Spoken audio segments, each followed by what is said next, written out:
Arjun asked Bhagwan Krishna a question in chapter 3 that every one of us has asked in some form, usually around 11 pm, staring at the ceiling. He says, Bhagwan Krishna, if knowledge is greater than action, then why are you pushing me into this terrible action of war? Just tell me one thing I should do. And Krishna's answer takes 3 full chapters. Not because he's confused, because the answer only makes sense once you see its connected teachings. Today we are going to walk through chapter 3, 4 and 5 as one. We have finished chapter 5 Bhagavad Gita. So now we are going to cover understanding Karma Yoga completely, what Bhagwan Krishna has explained. From Karma Yoga, Gyan Karma Sanyas Yoga and Karma Sanyas Yoga. All of this together, chapter 3, 4 and 5, and by the end we'll know which is the path higher, which is more important, which one is for me right now in our actual life. Before we start, I want you to understand 3 chapters have to be read together, and why. Chapter 2 ends with Bhagwan Krishna introducing the idea of steady wisdom, sthit pragya, and acting without attachment. Acting without attachment. Arjun is confused. He asks in 3rd chapter, Shlok 1 and 2, if Buddhi, if Gyan is such superior thing, Krishna, why act at all? Why not just renounce everything and sit in knowledge? Which is a very basic question every one of us would feel when we understand Gyan is the highest thing. Therefore, Bhagwan Krishna explains this answer in chapter 3, 4 and 5, full answer that one question approached from 3 angles. Chapter 3, Karma Yoga, why action is unavoidable and how to act without bondage. Chapter 4, Gyan Karma Sanyas Yoga, how knowledge transforms the nature of the action. Chapter 5, Karam Sanyas Yoga, resolving the apparent conflict between renunciation and action and showing they are not actually 2 paths. So we will cover gist of each of the chapters. So today we'll cover gist of chapter 3, 4 and 5 combined together, and after this you will understand to this basic question which Arjun asked, if knowledge is so higher, why act at all? So chapter 3 Karma Yoga, the yoga of action, the core teaching says no one can remain without action even for a moment. Prakriti, which is the nature, all the gunas, forces everyone to act, whether they want to or not. It's a choiceless thing. That's in Shlok 5th of chapter 3. So the real choice was never to act or don't act. The real choice is how you act. So that is our choice. It is in our hand. Bhagwan Krishna gives this antidote of Nishkama Karma. Act, but release the grip of the fruit. The action itself is done, but I am not attached to the outcome. Do your duty, Arjun, your job as an offering, not as a transaction. You all want to do transactions. That's why we are stuck in this transactional universe. Famous line of Bhagwan Krishna says, it's better to do your own dharma imperfectly than someone else's perfectly.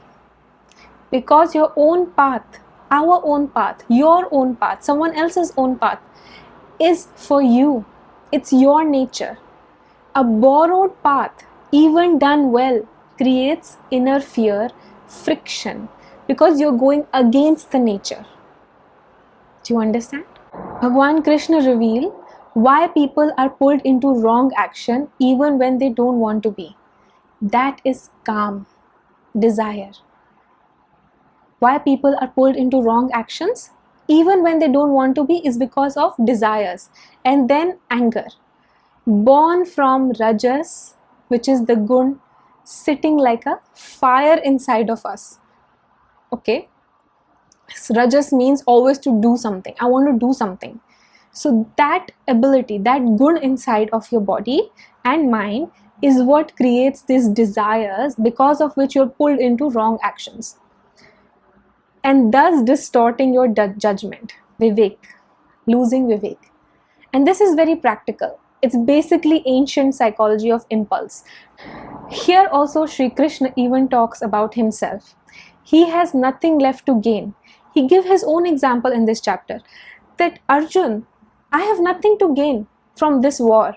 I have nothing that I'm getting from here. No duty left to perform. And yet I am doing action. Why? Why I am doing this, Arjun? For lok sangraha, for the welfare of the world, to set an example as a leader, because what I do is what everyone will follow. That's why I am also acting. As a god, I'm not supposed to do anything with like this. I can make anything happen. Yet, I'm also doing action to be a leader who just not say things but also demonstrate with action.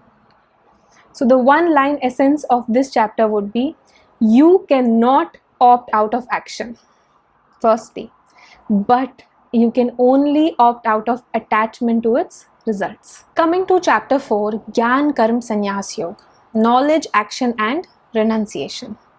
Here Bhagwan Krishna reveals this yoga is ancient, given first to the Son of God, then passed down, lost over time through ages, and now given fresh to Arjun again. This established it's not a new philosophy. It's always been there, but people just forget it. Usually in Sanatan Dharam, Guru Parampara keeps the Gyan intact. So Guru gives it to the Shishya and Shishya pass it on to the another Shishya, and then it goes on. In this chapter, also Bhagwan Krishna encloses the very famous, avatar creation that always happens whenever dharma is declined and adharma rises. I manifest, age after age, to protect the good and restrain the harmful. He never says, I will kill the harmful. Please understand, this universe is there. Good and bad are both part of it. But he will protect the good and restrain the harmful. This is often quoted alone, but in context to this chapter, Shri Krishna is explaining that the divine action also follows the same principle, Arjun, action born of knowledge and dharma, not of compulsion. Here also Bhagwan Krishna introduces the idea that action performed with true understanding. Our action means karma, performed with true understanding, stops binding you. It's not this universe that is binding you. Please understand. Who is binding you? Performing actions with true understanding. This stops the binding. Like fire reduces wood to ash, the fire of knowledge burns up the karmic residue of action. Gyan, again emphasizing on the Gyan.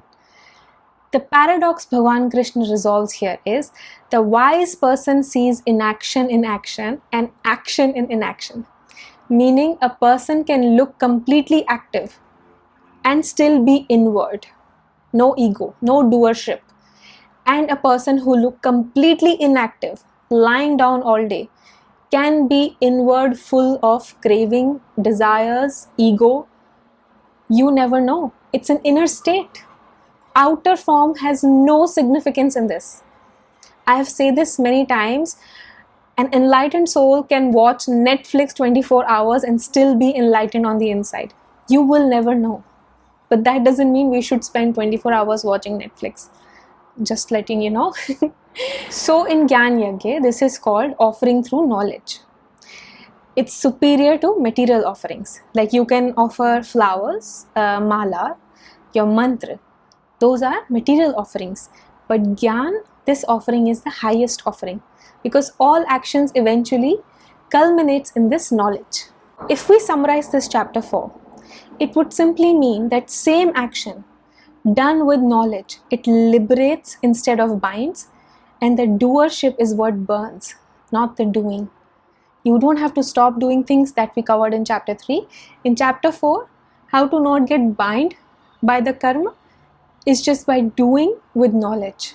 Now coming to our chapter 5, Karam Sanyas Yoga, the yoga of renunciation of action. Here we are discussing Karma Yoga at the last. Core teaching that Bhagwan Krishna is telling Arjun. Now Arjun is more confused because he explained Gyan Karma Sanyas Yoga and Karam Yoga. Now he's more confused than ever. So he directly asked Bhagwan Krishna, Krishna, just tell me Sanyas or Karam Yoga. Just be as simple as possible. Do I have to renunciate or do I have to act? Just be as clear as possible. Which one is better? Here Sri Krishna answered this. He always answered in very twisted ways, so we understand. He needs to bring clarity in all of us.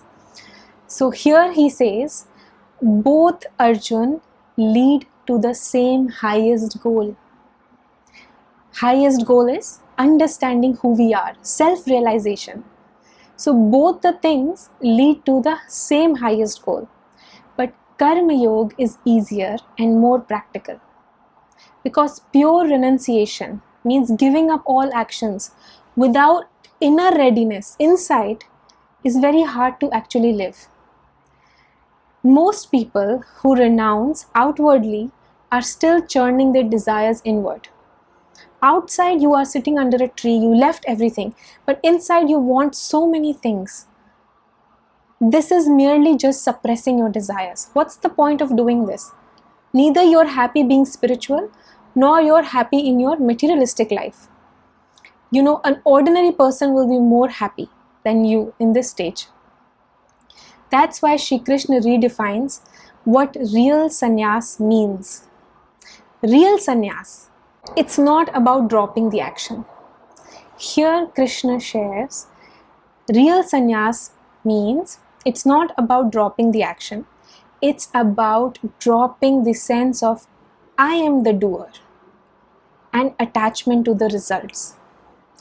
Still continuing to act.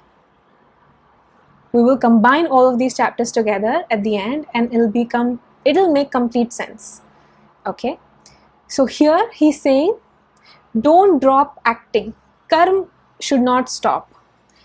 Do the karma such a way when you know inside that I'm not the doer, attachment to the result is not there, and still acting. This is renunciation. This is sannyas.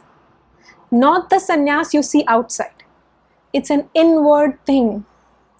On the inside, when you're acting, you should know I'm not the doer. I don't care what result I get. Two things. I'm not the doer. I don't care what result I get. Still, I'm doing it. Okay? Physical withdrawal is not required. Only on the inside. Now, in this chapter 5, Shlok 10, very beautiful image is shared by Shri Krishna.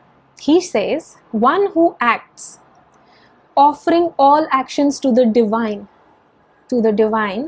without attachment, is untouched like a lotus leaf, untouched by the water. Similarly, how a lotus leaf is on the water but untouched by it. Same way, when one person who lives like this, offering all actions to the divine without attachment to the result, he is living like a lotus leaf untouched by water. Still in water, but doesn't get wet. In this world, you'll be doing work, but you won't get soaked by the materialistic things around you. This is what Shri Krishna gives as a version or a vision of Brahm Sthiti, the state of one established in the self, equal vision towards everyone, no matter who you are, criminal or a divine saint, elephant, dog, animal, insects, anyone he sees as one, not act as one. What you have to do? You still have to do the action, but when you're doing it, you need to stay detached from what result you will get, and offer all your action to the divine, and do such a way that I am merely the vessel. The doer is someone else. So the chapter closes on inner peace. Now, the one line essence of this chapter would be, true renunciation is not leaving the world. It's leaving I. I did this. I am the doer. That's inside of you. And this can still exist no matter where you are. Okay? While closing these 3, 4 and 5, Sri Krishna does not say Karma Yoga is better than sannyas or equal or difficult. Which is easy to follow, which is not easy to follow. He says both of them come to the same destination. But Karma Yoga is called more accessible. You can do it now. It's very practical. Wherever you're sitting, you can do it. Pure renunciation, which is in this world sannyas, is like you are trying to empty a room, but by refusing to bring anything new in. So you're like shutting all inside. All the doors of the room are closed. Now you are emptying the room. Okay? This is really hard because you cannot control what's going inside. Okay? Karma Yoga says, actively you use the room. The doors are open. You're using the room. But the moment something is used, you let it go. Use and let go. Use and let go. Nothing sticks. So you're also emptying what's inside and you're using and letting go actively. So we live in practical day-to-day life. We cannot sit under a tree and wait for shutting everything off and just emptying things. That will take a lot of time. Karma Yoga will help you renunciate from within.